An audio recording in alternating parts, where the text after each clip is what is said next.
জয়জতে মই আমাৰ 40 নম্বৰ টিহু সমষ্টিৰ অসম চৰকাৰৰ জ্যেষ্ঠ মন্ত্ৰী তথা স্থানীয় বিধায়ক মাননীয় শ্ৰীযুত চন্দ্ৰমোহন পাটোৱাৰীক ধন্যবাদ জনাইছোঁ।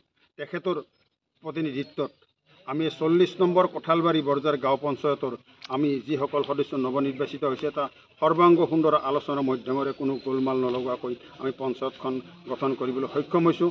আৰু আজি 2 মাহৰ পিছত আমাৰ আজি এই 40 নম্বৰ কঁঠালবাৰী গাঁও পঞ্চায়তখনে ভাৰ গ্ৰহণ কৰিছে আৰু আমাৰ জ্যেষ্ঠ কাৰ্যকৰ্তাসকল উপস্থিত আছে, বোৰ্ড কমিটিৰ সভাপতিসকল আছে, পঞ্চায়তৰ সকলো কাৰ্যকৰ্তাই আমাক সকলো ধৰণৰ সহায় সহযোগিতা আগবঢ়াই আজি এই পঞ্চায়তৰ যিটো আপোনাৰ এই কাৰ্যকাল এইটো তেখেতসকলে লৈছে। তেখেতসকলে আমাৰ লগত কথা দিছে যে আগন্তুক এই 5 বছৰত চন্দ্ৰমোহন পাটোৱাৰী ছাৰৰ সন্মান ৰক্ষা কৰি যিখিনি দলৰ নীতিগতভাৱে কাৰ্য আছে এই কাৰ্যখিনি কৰি ৰাইজৰ সেৱা কৰিম বুলি আশা দিছে।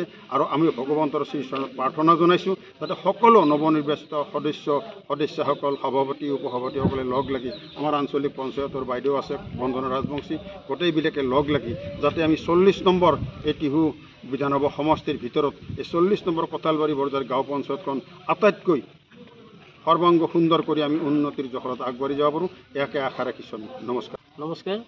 মই প্ৰথমতে আমাৰ সন্মানীয় বিধায়ক তথা সন্মানীয় মন্ত্ৰী চন্দ্ৰমোহন পাটোৱাৰী ছাৰক ধন্যবাদ জনাইছোঁ। আমাৰ এই পঞ্চায়তখন গঠন হ'ল সুন্দৰভাৱে। তেখেতৰ দিহা পৰামৰ্শ আৰু আশীৰ্বাদ আমাক সততে লাগি থাকিব। তেখেতৰ এই দিহা পৰামৰ্শ আশীৰ্বাদৰ জৰিয়তে আমি ভৱিষ্যতে আগুৱাই যাম।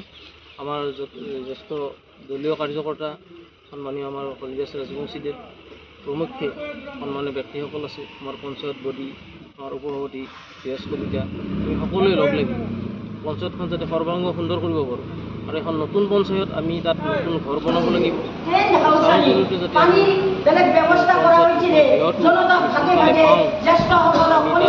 আমাৰ কাৰ্যকালত আমি গতিকে তাৰ আমাৰ অস্থায়ী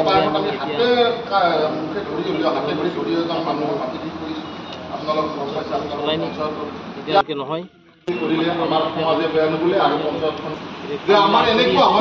আৰু আমাৰ সকলোৰে সহযোগ আৰু সহযোগিতাত ভৱিষ্যতে পঞ্চায়তখন যাতে সুন্দৰভাৱে গঠন কৰিব পাৰোঁ সেইমতে আমি আগবাঢ়ি যাম বুলি আমি মন লৈছোঁ।